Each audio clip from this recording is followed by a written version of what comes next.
Hey everyone, and welcome to this explainer.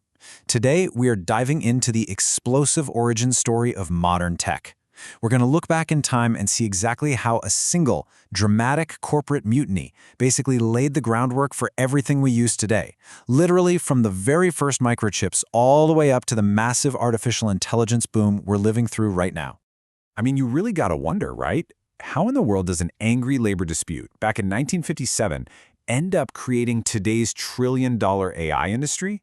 Well, to figure that out, we need to thoroughly investigate what historians accurately call the Big Bang of corporate history. It was this singular moment that completely rewrote the rulebook on innovation, talent, and capital. All right, let's jump right into Section 1, the microscopic Big Bang. So picture this. It's the autumn of 1957 in the Santa Clara Valley, and this profound metallurgical and financial shift is happening. We're looking at the Traitorous Eight. These were 8 unbelievably brilliant young scientists, including absolute legends like Robert Noyce and Gordon Moore. And they had just about enough. They staged a radical, collective mutiny against the paranoid and tyrannical management of transistor co-inventor Dr. William Shockley. So, backed by the financial engineering of a young investment banker named Arthur Rock, along with capital from industrialist Sherman Fairchild, these scientists triggered a literal corporate supernova. They launched Fairchild Semiconductor. And by doing that, they totally shattered the old-school traditional rules of American industrial capitalism. Moving on to Section 2, Engineering the Silicon Monopoly, inside those Mountain View labs. Now, to really grasp the massive velocity of this company, we have to zero in on one specific technological breakthrough. Take a look at the left side here. That's the traditional exposed mesa architecture. Early on, they built transistors by physically cutting silicon into these tiny exposed plateaus. But there was a fatal flaw, the contamination defect. If even a single microscopic speck of atmospheric dust or water vapor touched that exposed surface, boom, short circuit. It was an absolute manufacturing nightmare with incredibly low yields. But then enter Jean Horny. In 1959, this Swiss mathematical physicist at Fairchild invents the planar process, which you can see on the right. Instead of cutting those little plateaus, Horny just left the silicon entirely flat, and he grew this pristine, glassy layer of silicon dioxide right on top of it. This oxide shield completely protected the sensitive junctions from the open air. Basically, it turned chip-making from this unpredictable, artisanal craft into an exact, high-yield photographic science, a total game changer. And this is where it gets really cool.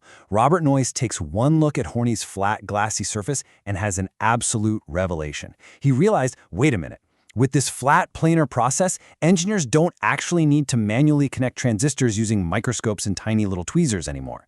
Instead, they could just use the 3-step sequence you see right here. First, grow the shield. Second, use vacuum deposition to evaporate a super thin layer of metal directly onto that flat surface. And third, etch the wiring to interlink multiple components on one single sliver of silicon. Guys, this exact sequence, that was the invention of the integrated circuit, the very first modern microchip. You have to understand, this wasn't just some neat science experiment. This was an economic juggernaut. By solving that manufacturing bottleneck, Fairchild basically secured an absolute monopoly over the primary engine of the modern digital age. Their yields skyrocketed, bringing in these massive, high-margin military contracts, like providing the guidance systems for the Minuteman ballistic missile. Practically overnight, Fairchild Semiconductor transformed from a rogue rented startup into an unstoppable, cash-printing industrial powerhouse.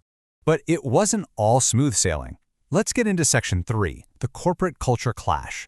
So, despite having unmatched technological dominance, Fairchild was structurally engineered for a massive internal fracture. It was this profound transoceanic capital chasm. See, their parent company was based 3,000 miles away in Long Island, New York. You had this East Coast corporate silo, super patrician, conservative, obsessed with static cash flows and centralized control.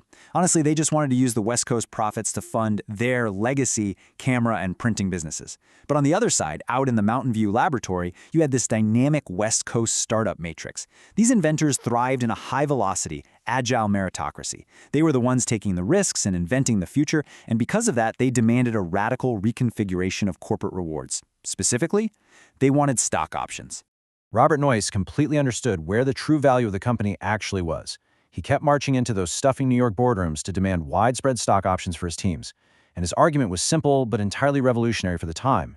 He told them that in high-tech, the ultimate corporate assets are not physical factories or heavy equipment. They are the unencumbered velocity of human minds. And he laid down a very clear warning. If his brilliant engineers were denied a direct equity stake in the incredible growth they were creating, they would simply pack up and leave. Which brings us perfectly to Section 4, Rise of the Fairchildren and the Era of Mass Defections. Well, the East Coast bosses completely rejected Noyce's demands. They literally viewed it as near socialist, and that rejection ignited an unstoppable chain reaction. The frustrated researchers didn't just quit randomly. No, they systematically copied the exact same 1957 Mutiny playbook they used against Shockley. Just look at this timeline. In 1961, 3 original founders walk out to form Amelco. The fatal blow hits in 1968 when Robert Noyce and Gordon Moore themselves leave to found Intel, completely pivoting the valley towards silicon memory and microprocessors. Just months later in 1969, Fairchild's flamboyant sales director, Jerry Sanders, walks out with a team to found AMD. It was a spectacular corporate supernova, casting off teams of elite talent to start their own competing firms. Now, historians historically christened these brilliant defectors the Fairchildren. But here's the thing, they didn't just manufacture chips, they actually built the highly specialized financial plumbing of Silicon Valley. Look at Eugene Kleiner, one of the original 8. He takes his wealth and co-founds Kleiner Perkins in 1972, essentially creating operationally involved venture capital. That same year, Don Valentine, a former Fairchild sales executive, launches Sequoia Capital, setting the stage to fund massive consumer giants like Apple. They literally institutionalized the startup economy we know today. To really understand the scale of this, look at this absolutely staggering statistic: 80%.